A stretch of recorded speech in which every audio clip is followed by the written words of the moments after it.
Good morning. Today I'm going to talk about how we can take Maple Grove Sub's current marketing plan and make it even better, bringing new age media into traditional business. The game plan for this meeting is going to go as follows. First, we're going to talk about what's new in media, why it's important to integrate this new media, how social media and traditional media can work together, how we can expand beyond social media, why we need to use both traditional and new media, and where our opportunities to grow are. So what's new? Facebook, Instagram, Twitter, Google+, Snapchat, these are the big players in new social media platforms. We currently do use Facebook, but we aren't using enough. Every 2 months posts, they're not bringing in the followers that we want. And if we create a presence of our brand on each of these platforms, we can reach larger audiences, more specific targeted audiences, and make it more of a mark. So why use it? There's clear indications that people are using these platforms and they're using them every day, checking them multiple times, constantly updating themselves. The amount of people using this is supposed to reach 2.95 billion by 2020 alone. The most popular platforms are obviously Facebook, followed by YouTube.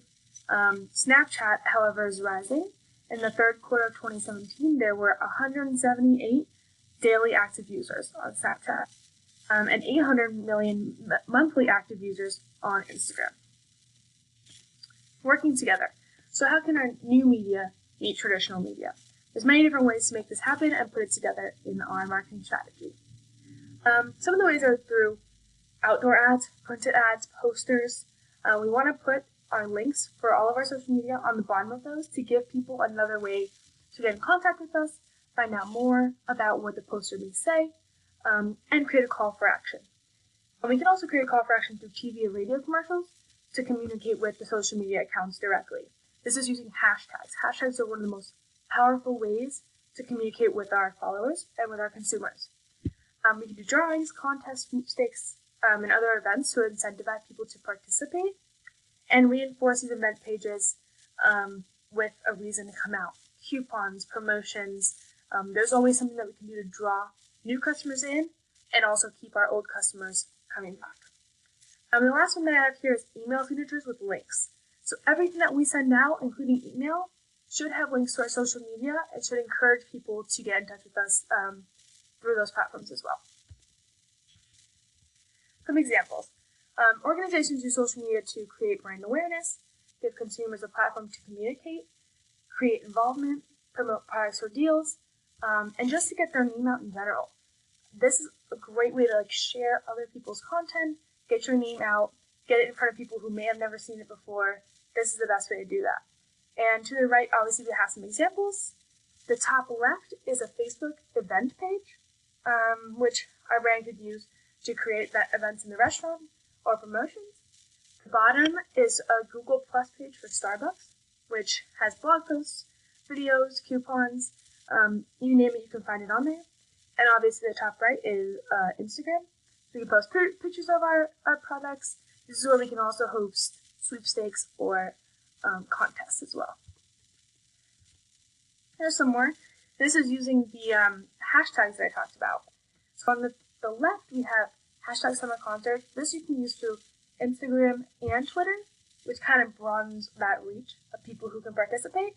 Obviously, there's an incentive to get in touch with us. On the one on the right is Expedia, which also uses a Snapchat to help them win a $250 Expedia voucher. So digital marketing funnel, this kind of explains why this is so important for us.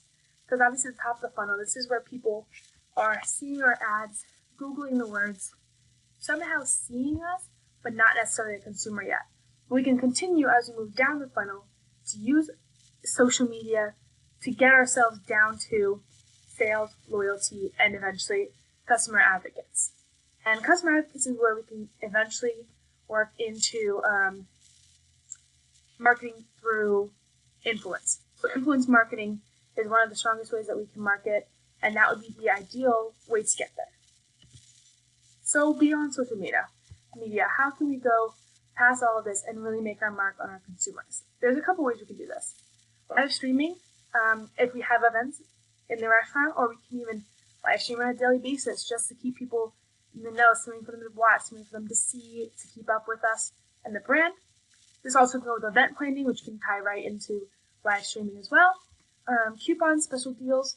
So if we post something on our social media, you can follow it up with an actual reason for them to go to the store, buy a sub, give them a deal, give them 10% off, something like that. Bring them actually into the store. And there's Facebook ads, which are not free. You have to pay for them. But it's a great way to boost your brand name on Facebook, which is the largest platform of social media. And it also allows us to reach lots of target audiences, not just our focus. And there's gamification. People like the experience of gaming. So turning an app or a social media page into something they can interact with, give them badges for purchases, which eventually will give them discounts. Things like that will get people more involved. So old versus new. This is the eventual breakdown of why we need both. Why we need a little digital, why we need a little traditional. Traditional media is a one-way conversation. You put the message out there and you assume people are going to take that information in and do with it what they please. Social media, on the other hand, is a two-way conversation. We can actually respond to comments, take in good, bad feedback, follow up, use that to grow, and actually have a conversation with our followers who are essentially our consumers, hopefully. Although traditional media is more planning and more costly, it has a much larger reach. You can reach really any passerby, anyone who may not have social media.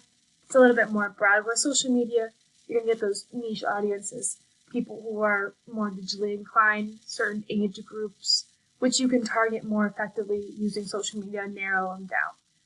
Although social media does require less planning, and it is free.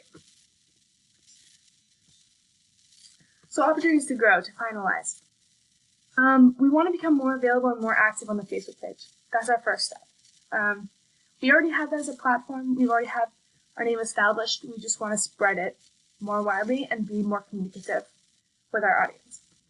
We also want to create a presence on other social media sites, Instagram, Twitter, Google+, Snapchat, as I said, and utilize them daily. Post on there all the time, keep our name in the forefront of people's minds. We also want to be able to communicate with consumers and followers. Actually have a conversation. If they didn't like a meal, ask them why. Ask them how we can get better. That's when we can go back and forth and actually become a better brand. We also want to bring in new customers, but also maintain relationships with current customers. So that this is also a great way to do that and maintain that relationship with both parties. It's also a good way for us to stay transparent and accessible. People feel like they can come to us, they can give feedback, they can say good things, bad things. They can reach out. We don't seem harsh or cold. We're social. We want to appear that way. It also creates an incentive for participation. Participating in fundraisers, deals, weekly deals, anything like that. We can give them an incentive to come in and actually eat at the restaurant. This also goes hand in hand with sparking brand awareness, just making our brand known in general. We can also have community involvement and do our social duty, and we can let people know about this so people know how we're acting in the community so they can also get involved with us in that way. We also want to receive and build upon good and bad feedback. This is one of the best ways to do that because people are far more vocal when they're behind a screen. So Facebook comments are a great way to see what we're doing wrong and where we can get better. You can also identify the wants and needs of consumers. A good example of this is when Lay's did their campaign to pick your own chip flavors. We can do something similar to that. Let people know that we want to serve what they want. And we're not just making something that we hope that they like. We can also identify the target audience, as I stated before. Stay up to date with competitors, because all the competitors are on here. There's over 50 million company profiles on social media today, and we need to become one of them. And lastly, become interactive. Gamification is what I mentioned before, actually giving people an opportunity to communicate and interact with us. So let's get social. It's our time, and we're just one step behind without getting our name out there.